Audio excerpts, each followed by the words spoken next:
मी स्नेहल घरपणकर, एसपी9 मराठीमध्ये आपलं पुन्हा एकदा स्वागत. तर पाहूयात आजच्या टॉप 9 बातम्या.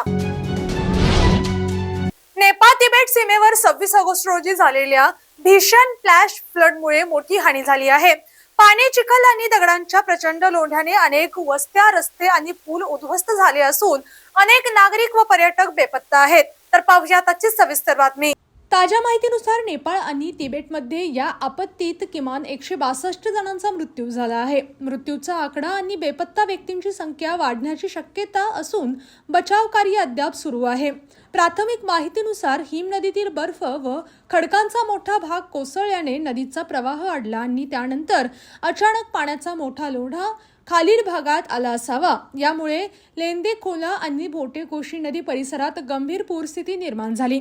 या महापुराचा वीज यंत्रणेलाही मोठा फटका बसला असून सुमारे 430 मेगावॉट क्षमतेच्या वीज विभागांचे नुकसान झाल्याचे समोर आले आहे. अनेक भागांचा संपर्क तुटल्याने मदत आणि बचाव कार्याला अडथळे निर्माण होत आहेत.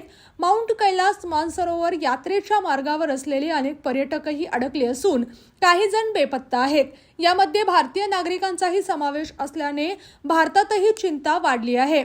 नेपाळ सरकारने लष्कर आणि आपत्ती व्यवस्थापन पथकाच्या मदतीने बचाव कार्य सुरू केले आहे. हेलिकॉप्टरच्या माध्यमातून नागरिकांना सुरक्षित ठिकाणी हलवण्याचे प्रयत्न सुरू आहेत. मात्र खराब हवामान, चिखल आणि भूस्खलनामुळे बचाव कार्य आव्हानात्मक ठरत आहे. नेपाळमधील या आपत्तीने हिमालयीन भागातील वाढता पूर आणि भूस्खलनाचा धोका पुन्हा अधोरेखित केला आहे. कोल्हापूर शहरास काळंबावाडी धरणातून थेट पाईपलाईन योजनेद्वारे पाणीपुरवठा सुरळीत करून येथील पाणी प्रश्न कायमस्वरूपी सोडवण्याला आपले प्राधान्य राहील, असे प्रतिपादन राज्य नियोजन मंडळाचे कार्यकारी अध्यक्ष तथा आमदार राजेश क्षीरसागर यांनी केले. तर पाहूयात आजची सविस्तर बातमी. थेट पाईपलाईन योजनेद्वारे होणाऱ्या पाणीपुरवठा योजनेस बळकटी येण्यासाठी धरण परिसरात महापारेषणचे सबस्टेशन स्थापन करण्यासंदर्भात आज जिल्हाधिकारी कार्यालयात समन्वय बैठकीचे आयोजन करण्यात आले होते. यावेळी बोलताना क्षीरसागर म्हणाले, पाणीपुरवठा पुण्याच्या अनुषंगाने धरण क्षेत्रात महापारेषणचे सबस्टेशन होणे आवश्यक आहे. हे सबस्टेशन उभे करण्यासाठी एमएससीबीला किती कालावधी लागेल याचीही विचारणा त्यांनी याप्रसंगी केली. वीज महामंडळाने सबस्टेशनसाठी जागा फायनल करून त्याचा सुधारित आराखडा शासनाकडे पाठवावा. तसेच या सबस्टेशनसाठी धरण क्षेत्रातील जागा फायनल करून ती जागा उद्याच्या उद्या पाहून घ्यावी, असे निर्देश जिल्हाधिकारी डॉक्टर विजय राठोड यांनी दिले. तर या सबस्टेशनसाठी वन विभागाची जागा न घेता जलसंपदा विभागाची जागा घेतल्यास ती योग्य होईल, असे मत मनपा आयुक्त राजेंद्र भारुड यांनी व्यक्त केले. यावेळी अतिरिक्त आयुक्त शिल्पा दरेकर, जलसंपदा विभागाचे कार्यकारी अभियंता अनिकेत सावंत, श्री कांबळे, महापारेषणचे अधीक्षक अभियंता अभिजित धामणे, त्याचबरोबर कार्य अभियंता अभिजित सिकनीस, महापारेषणच्या कार्य अभियंता स्मिता कुलकर्णी, मनपाचे उपअभियंता जयेश जाधव यांच्यासह वन, जलसंपदा आणि वीज मंडळाचे इतर अधिकारी कर्मचारी उपस्थित होते. दरवर्षीप्रमाणे यंदाही ईद ए मिलादुन्नबी निमित्त कोल्हापूर शहरातून भव्य जुलूस काढण्यात आला. मुस्लिम समाजाच्या हजारो बांधवांनी या जुलूसमध्ये उत्स्फूर्त सहभाग नोंदवत धार्मिक श्रद्धेसोबतच सामाजिक सलोखा, शांतता आणि बंधुभावाचा संदेश दिला. तर पाहूयात आजची सविस्तर बातमी. या भव्य जुलूसची सुरुवात हजरत पीर घुडनपीर शाह दर्गा, छत्रपती शिवाजी महाराज चौक येथून सुरू झाली. प्रारंभी दर्ग्यामध्ये दुआ व प्रार्थना करण्यात आली. उपस्थित भाविकांना प्रसादाचे वाटप करण्यात आले. त्यानंतर जुलूस पाबाची तिकटी मार्गे गंगावेश परिसरात दाखल झाला.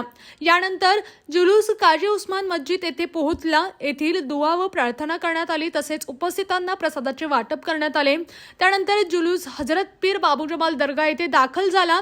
येथे धार्मिक प्रार्थना व दुआ करण्यात आली आणि महाप्रसादाचे वाटपही करण्यात आले. यंदाच्या ईद ए मिलादुन्नबी निमित्त धार्मिक कार्यक्रमासोबतच सामाजिक बांधिलकी जपण्याचा उपक्रमही राबवण्यात आला.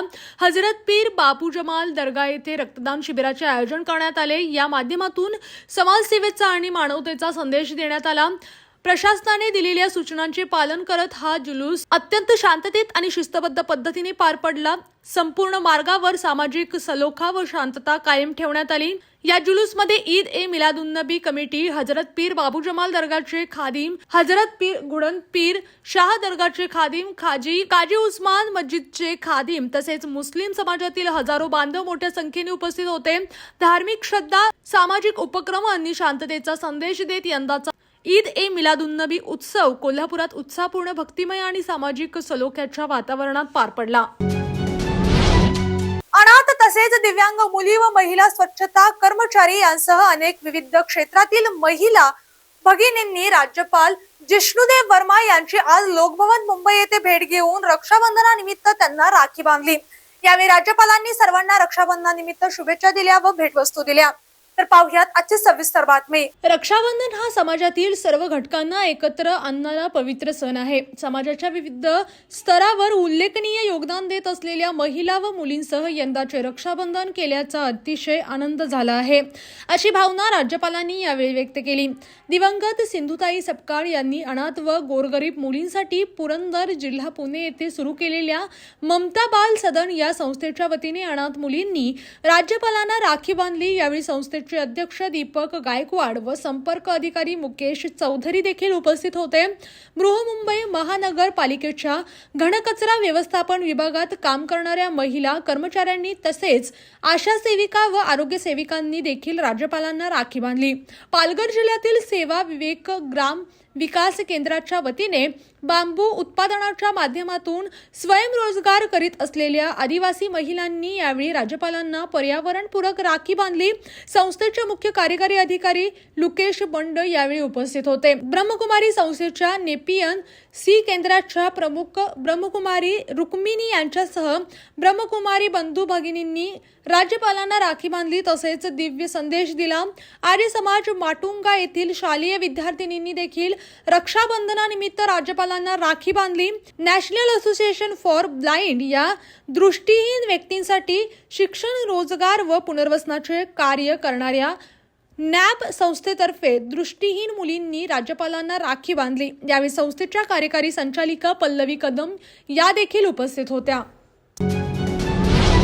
मुंबई उच्च न्यायालयाचे माजी न्यायमूर्ती सुनील बाळकृष्ण शुक्रे यांनी महाराष्ट्र लोकायुक्त संस्थेच्या अध्यक्षपदाची शपथ घेतली. मंगळवार 25 ऑगस्ट 2026 रोजी मुंबईतील लोकभवन येथे महाराष्ट्राचे राज्यपाल जिष्णुदेव वर्मा यांनी न्यायमूर्ती शुक्रे यांना पदाची शपथ दिली. तर पाहुयात आजची सविस्तर बातमी. महाराष्ट्र लोकायुक्त अधिनियम 2023 मधील तरतुदींनुसार ही नियुक्ती करण्यात आली आहे. न्यायमूर्ती शुक्रे यांचा कार्यकाळ 5 वर्षांचा किंवा वयाची 70 वर्ष पूर्ण होईपर्यंत यापैकी जे आधी येईल तोपर्यंत राहणार आहे. या शपथविधी सोहळ्यास मुख्यमंत्री देवेंद्र फडणवीस, उपमुख्यमंत्री एकनाथ शिंदे, उपमुख्यमंत्री सुनेत्रा पवार, विधानसभा अध्यक्ष राहुल नार्वेकर, आमदार भास्कर जाधव, माजी लोकायुक्त न्यायमूर्ती विद्यासागर कानडे, मुख्य सचिव तसेच लोकायुक्त संस्थेचे सदस्य आणि वरिष्ठ अधिकारी उपस्थित होते. न्यायमूर्ती सुनील शुक्रे यांनी पुणे विद्यापीठातून 1980 मध्ये पदवी घेतली. त्यानंतर अमरावती येथील डॉक्टर पंजाबराव देशमुख विधी महाविद्यालयातून 1983 मध्ये LLB चे शिक्षण पूर्ण केले. त्यांनी घटनात्मक कायद्यात LLM पदवीही संपादन केली. सन 2000 मध्ये त्यांनी न्याय व्यवस्थेत थेट जिल्हा न्यायाधीश म्हणून प्रवेश केला.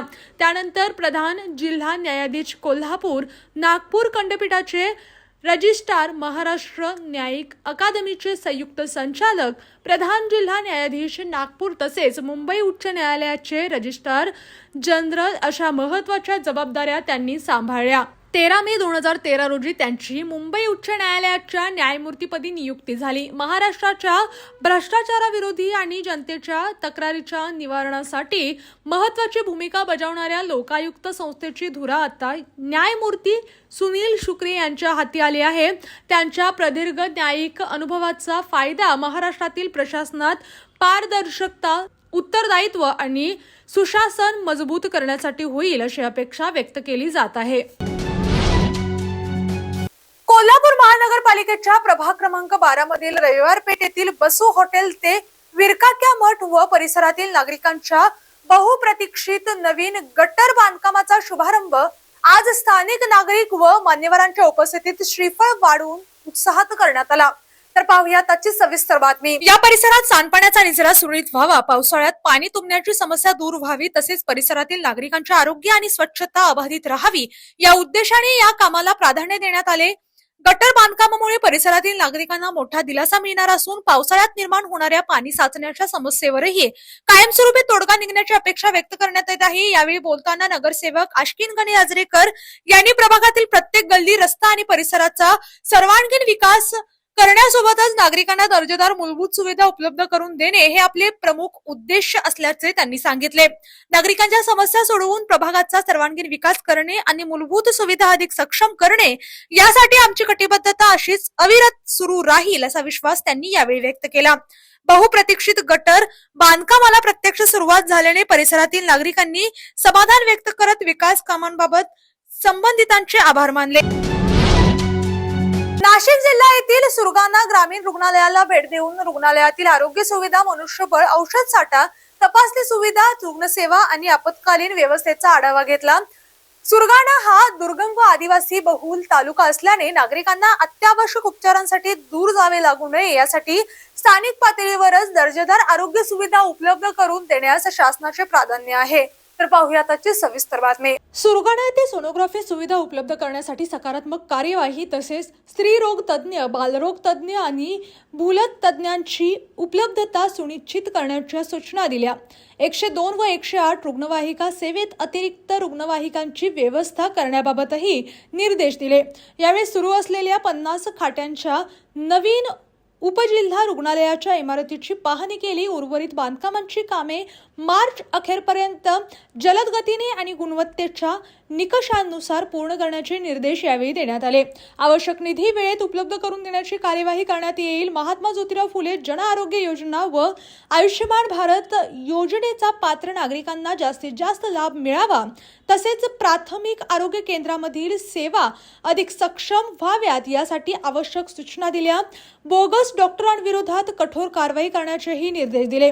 रुग्णालयातील दाखल रुग्ण आणि त्यांच्या नातेवाईकांशी संवाद साधून उपचार व सुविधांबाबत विचारपूस केली।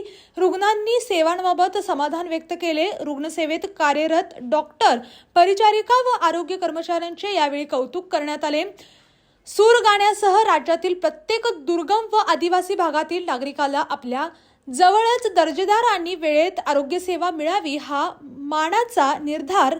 आरोग्य सेवेसाठी अंतर हा नागरिकांसाठी अडथळा ठरता कामा नये। यावेळी आमदार नितीन पवार, शिवसेना जिल्हा प्रमुख भाऊलाल तांबडे, आरोग्य सेवा उपसंचालक डॉक्टर कपिल आहेर, जिल्हा शल्यचिकित्सक डॉक्टर सतीश शिंपी, जिल्हा आरोग्य अधिकारी डॉक्टर सुधाकर मोरे, वैद्यकीय अधीक्षक डॉक्टर संजय चौधरी, नगराध्यक्ष भरत वाघमारे, नगरसेवक भगवान आहेर, मनोज शेजोळे, भास्कर अलबाड, दिनेश चौधरी, राजू पवार तसेच स्थानिक लोकप्रतिनिधी, आरोग्य विभागाचे अधिकारी, कर्मचारी आणि नागरिक उपस्थित होते।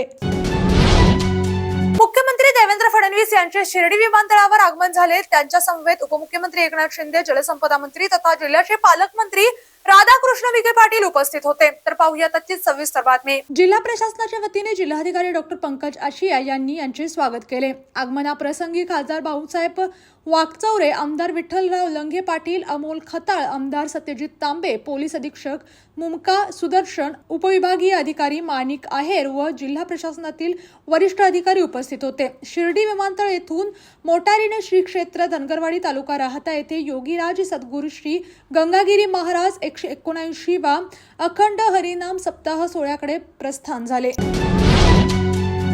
संगीत, मैत्री आणि उत्साहाचा सुरेल संगम घडवत गाना विथ लीना या संगीत उपक्रमाने कोल्हापुरात आणखी एक मानाचा टप्पा गाठला। राजर्षी शाहू स्मारक भवन येथे आयोजित एक हसीना थी गाना विथ लीना या विशेष मैफिलीत संगीत प्रेमी रसिक मंत्रमुग्ध झाले। तर पाहूया त्याची सविस्तर बातमी।